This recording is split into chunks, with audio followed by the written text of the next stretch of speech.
Dear students, we are completed Marathi writing skill section and now we are going to start our textual part.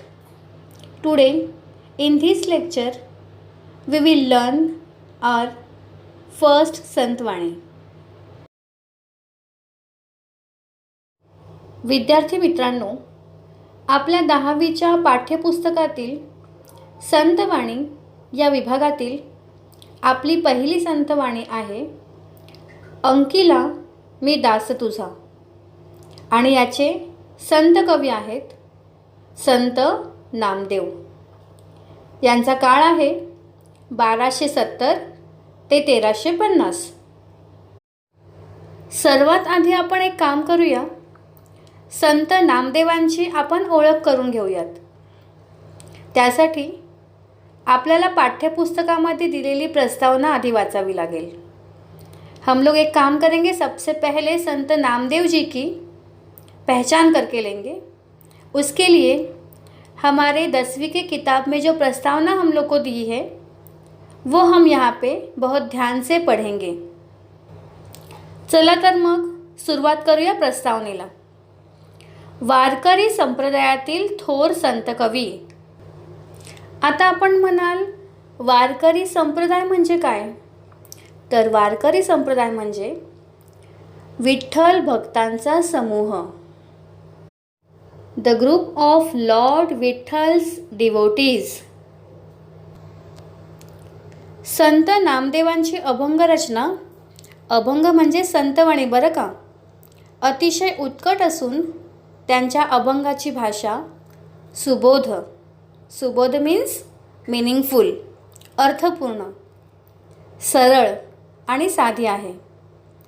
त्यांनी हिंदीतही रचना केली आहे, मतलब उन्होंने हिंदी में भी कविताएं लिखी हैं. पंजाबात जाऊन त्यांनी भागवत धर्माची पताका फडकवली. भागवत धर्म म्हणजेच वारकरी संप्रदाय. शिखांच्या गुरु ग्रंथ साहेब या ग्रंथात त्यांची 61 कवने समाविष्ट असून भक्त नामदेवजी की मुखबाणी या नावाने ती प्रसिद्ध आहेत. तर अशा प्रकारे आपण आता संत नामदेवांची ओळख करून घेतलेली आहे.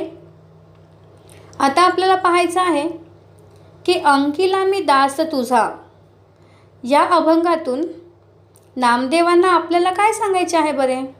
तर प्रस्तुत अभंगामध्ये संत नामदेवांनी विविध दृष्टांतातून, दृष्टांत मीन्स एक्झाम्पल्स, परमेश्वर कृपेची याचना केलेली आहे.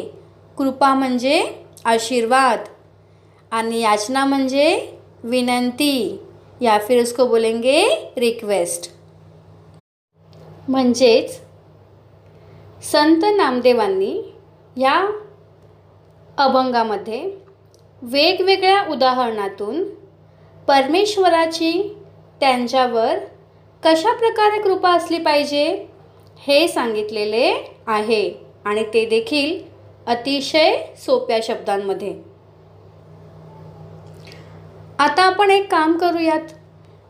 सर्वात आधी आपण संपूर्ण हा जो अभंग दिलेला आहे ना तो पूर्ण वाचून घेऊयात. या अभंगातील आपल्याला 6 चरण दिलेले आहेत.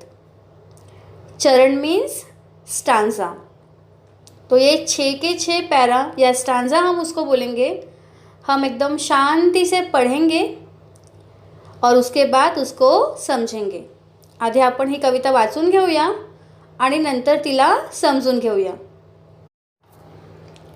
अग्नी माझी पडे बाळू, माता धावे कनवाळू,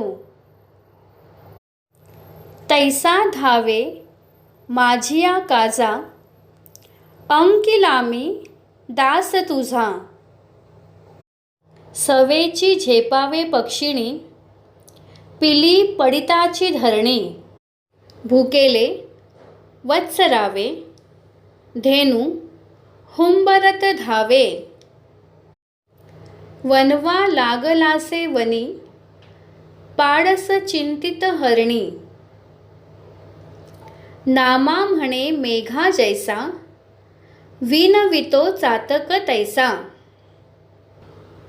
तर विद्यार्थी मित्रांनो, आता हा अभंग आपण पूर्णपणे वाचून घेतलेला आहे. आणि एक लक्षात ठेवा, जेव्हा पण तुम्ही हा व्हिडिओ पाहाल तेव्हा सर्वप्रथम एक काम करा. हा संपूर्ण अभंग तुम्ही एका वहीमध्ये लिहून घ्यायचा आहे.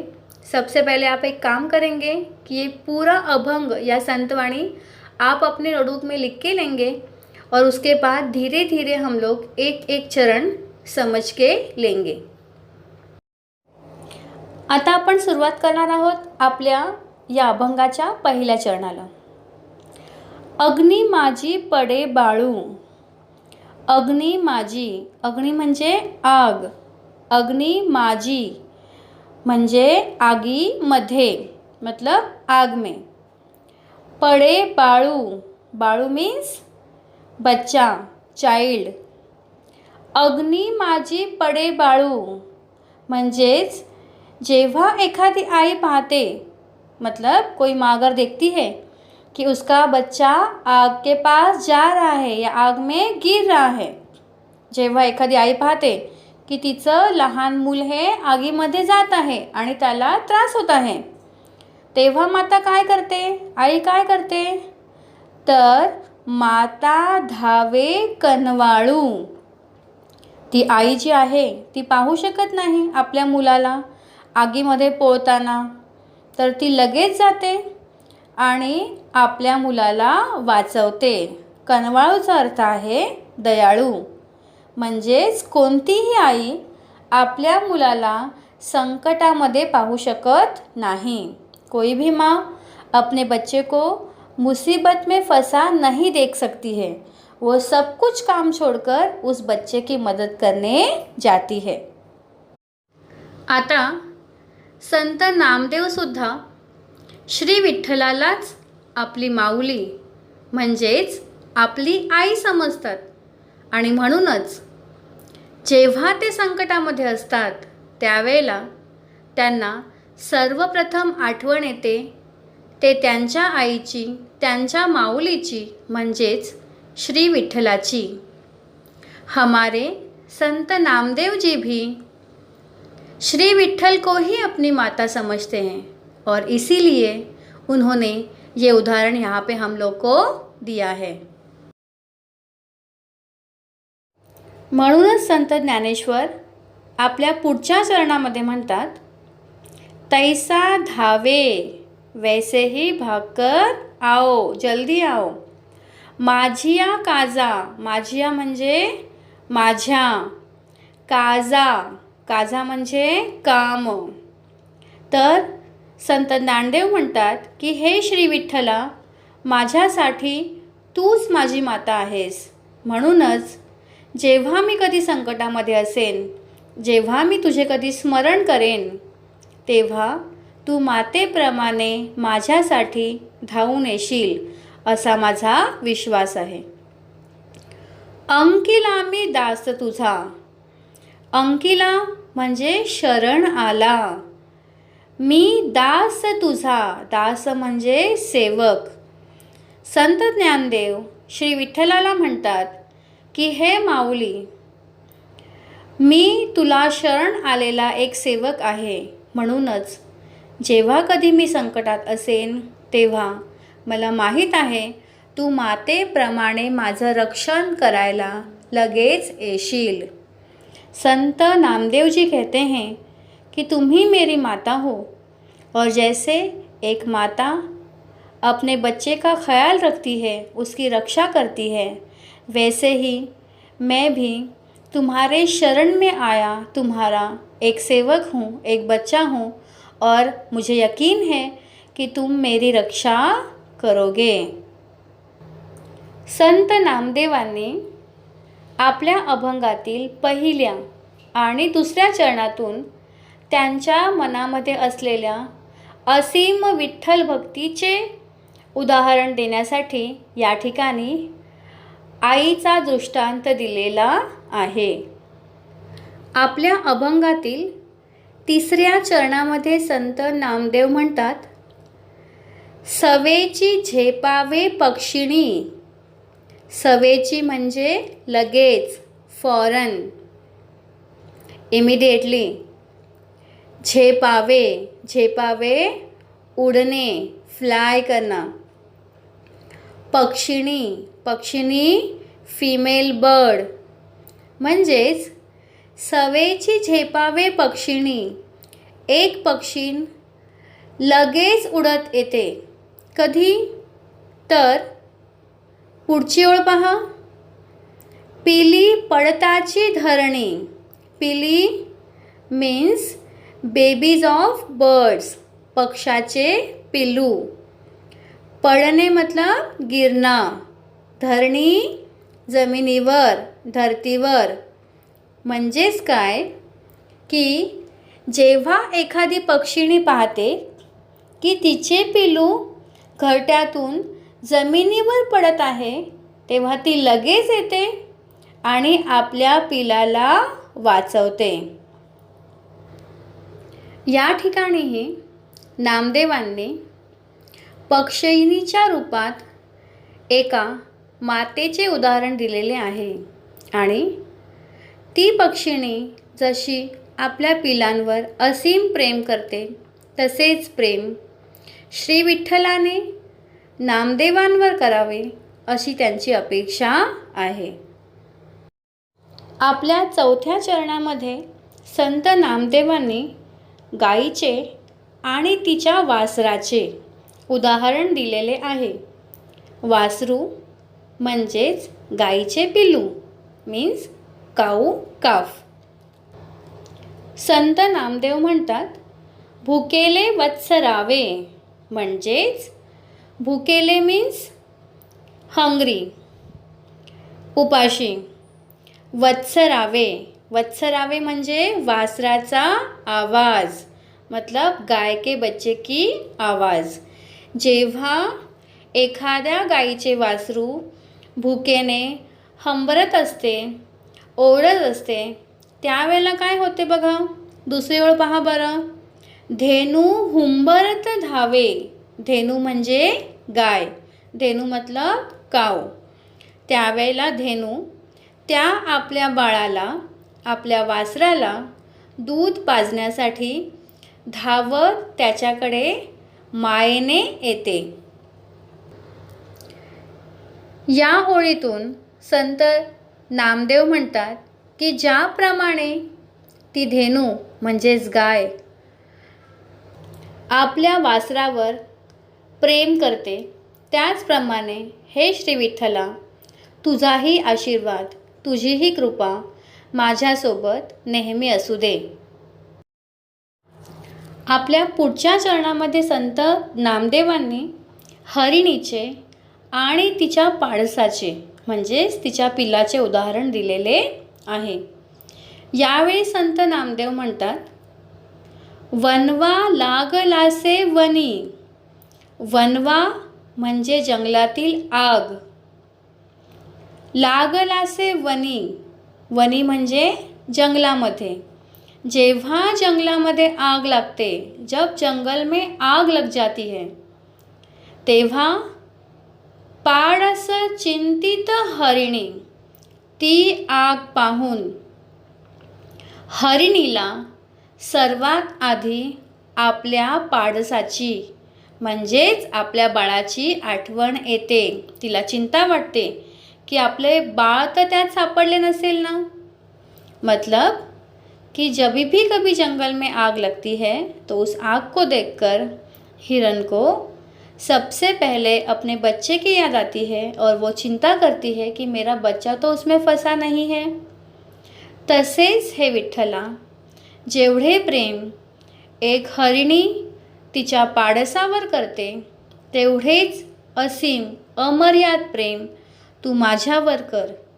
नेहमीच संकटामध्ये सदा सर्व काळ तू माझ्यासोबत दे.